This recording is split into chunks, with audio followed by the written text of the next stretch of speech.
Teacher. आज का हमारा जो टॉपिक है वो है calculate rotational inertia of a rod about an axis passes through its centre and perpendicular to its length. आज हम जो यहाँ पे कैलकुलेट करेंगे वो rotational inertia of a rod calculate करेंगे जिसकी लेंथ कैपिटल एल होगी। इसका हम एक रोटेशन इनर्शिया कैलकुलेट करेंगे, इसके सेंटर ऑफ एक्सिस जो होगा, जो इसके सेंटर से पास करेगा एक्सिस, उसके अलावा कैलकुलेट करेंगे। और एक हम कैलकुलेट करेंगे जो कि इसकी लेंथ के बिल्कुल परपेंडिकुलर होगा, जो कि इसके एक तो उसके बिल्कुल सेंटर से पास करेगा जो कि उसके लेंथ के परपेंडिकुलर होगा, और एक बिल्कुल उसके दूसरे एंड के ऊपर जहाँ से वो इन उसकी लेंथ स्टार्ट होती है वहाँ पे एक हम उसका एक्सिस ड्रा करेंगे, तो उसके क्रॉस हम उसका रोटेशन इनर्शिया कैलकुलेट करेंगे। तो ये कैलकुलेट करने के लिए मैं आगे इसकी सारी डायग्राम से आपको एक्सप्लेन करूँगा, आपको समझ आ जाएगी। इसको स्टार्ट करते हैं। सबसे पहले हम यहाँ पे देख लेते हैं कि हमारे पास रोटेशन इनर्शिया ऑफ रॉड क्या है। ये हमने लेट किया हुआ है, लेटेस्ट कंसीडर हुई है वह रॉड है length L, its mass capital M. ये हमारे पास एक रॉड है जिसकी लेंथ कैपिटल एल है, और इसकी लेंथ के साथ इसका मैस देखें तो इसका मैस कैपिटल एम है। इसकी डेंसिटी देखें तो यहाँ पे वॉल्यूम मैस डेंसिटी आती है जिसको हम यहाँ पे रो से डिनोट करते हैं। इस रॉड को हम यहाँ पे डिवाइड कर रहे हैं, इसके सेंटर ऑफ एक्सिस से पास होने वाला एक एक्सिस है, ये इसका सेंटर ऑफ मैस से पास होने वाला एक्सिस है। इसको हम डिवाइड कर रहे हैं दो पार्ट्स में। इसके राइट साइड पे जो लेंथ है इसको -l/2 का नाम दे रहे हैं, और लेफ्ट साइड पे -l/2 और राइट साइड पे +l/2 का हम यहाँ पे इसको नाम दे रहे हैं। बेसिकली ये लेंथ नेगेटिव और पॉजिटिव इस वजह से आता है कि ये एक्सिस के लेफ्ट साइड और राइट साइड की लेंथ को शो करने के लिए। बेसिकली अगर हम इनको ऐड करेंगे तो लेंथ तो ज़ीरो आ जाएगी, लेकिन हमने इसकी लेंथ को कैपिटल एल दिया हुआ है। इसकी लेंथ सिर्फ उसी सूरत में आएगी जब दोनों को हम ऐड करेंगे और दोनों के साथ क्या आएगा, पॉजिटिव आएगा। बेसिकली ये पॉजिटिव ही है, लेकिन ये नेगेटिव जस्ट यहाँ पे शो कर रहा है इसकी डायरेक्शन को। लेंथ हमेशा पॉजिटिव होती है, मैग्नीट्यूड होता है, और मैग्नीट्यूड ऑलवेज भी पॉजिटिव, लेकिन इसकी जस्ट डायरेक्शन बताने के लिए नेगेटिव हमने इसके साथ लगाया है।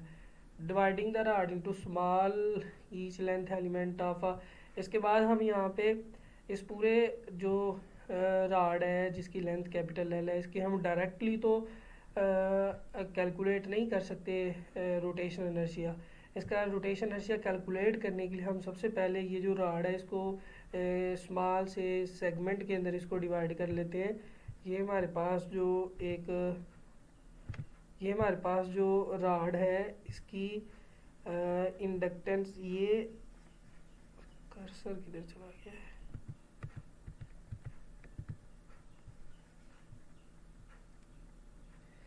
ये आप देख सकते हैं।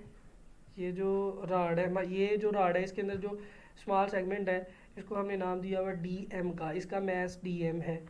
तो इसका मैस को हमने यहाँ पे डी एम का नाम दिया हुआ है। इसकी इस एक्सिस से जो डिस्टेंस है, इस एक्सिस के डिस्टेंस को हमने एक्स से डिनोट किया हुआ है, और इसकी जो थिकनेस है इसको डी एक्स से डिनोट किया हुआ है।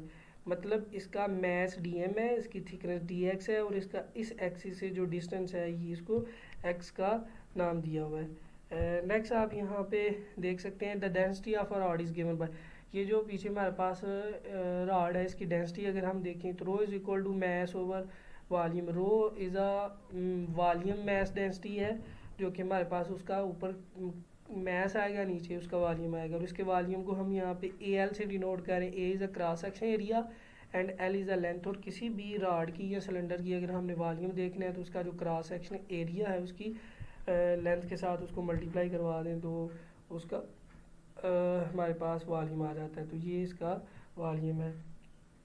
हमने जो स्मॉल सेगमेंट लेट किया हुआ है, जो कि पीछे हमने उस रॉड के अंदर ही स्मॉल सेगमेंट लेट किया जिसका मैस डी एम है, जिसका वॉल्यूम डी वी है। इसकी अगर स्मॉल सेगमेंट की अगर हम डेंसिटी लिखना चाहते हैं तो डेंसिटी इज इक्वल टू, ऊपर हमने देखें आप देख सकते हैं ये इसका mass capital M divided by volume था, लेकिन यहाँ पे जब स्मॉल सेगमेंट आ गया तब उसका मैस स्मॉल डी एम है और उसका वॉल्यूम क्या आ जाएगा, स्मॉल डी वी आ जाएगा।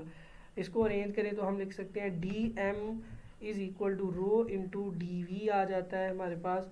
नेक्स्ट आप यहाँ पे इसकी वैल्यू जब आप देखें, ये जो हमारे पास स्मॉल सेगमेंट है उसका वॉल्यूम लेना चाहते हैं, क्रॉस सेक्शन एरिया और उसकी जो थिकनेस है जो उसकी लेंथ है स्मॉल सी उसके साथ अगर हम मल्टीप्लाई करते हैं तो ये उसकी वॉल्यूम आ जाता है।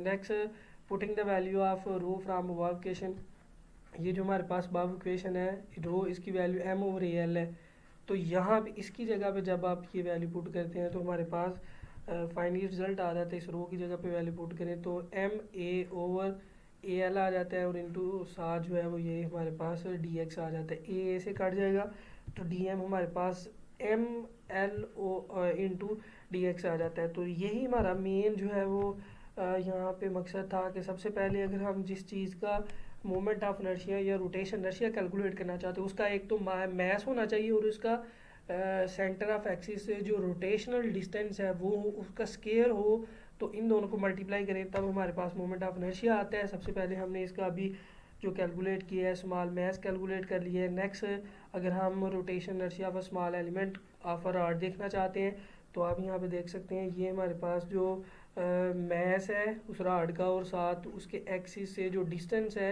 वो हमारे पास ये आता है।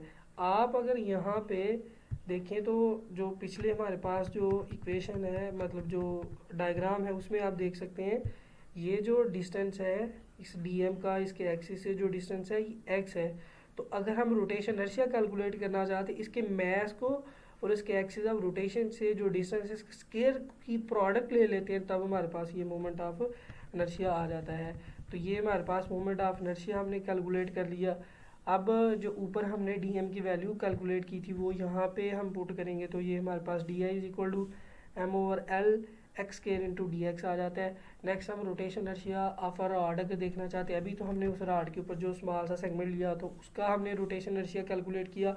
अगर हम उसका टोटल रॉड का रोटेशन इनर्शिया कैलकुलेट करना चाहते हैं तो इंटीग्रेशन ले लेंगे, इंटीग्रेशन में एम ओवर एल बाहर आ जाएगा क्योंकि ये कांस्टेंट है और नेक्स्ट आगे एक्स स्केयर और डी एक्स रह जाएगा और इसकी इंटीग्रेशन के ऊपर लिमिट भी अप्लाई करेंगे।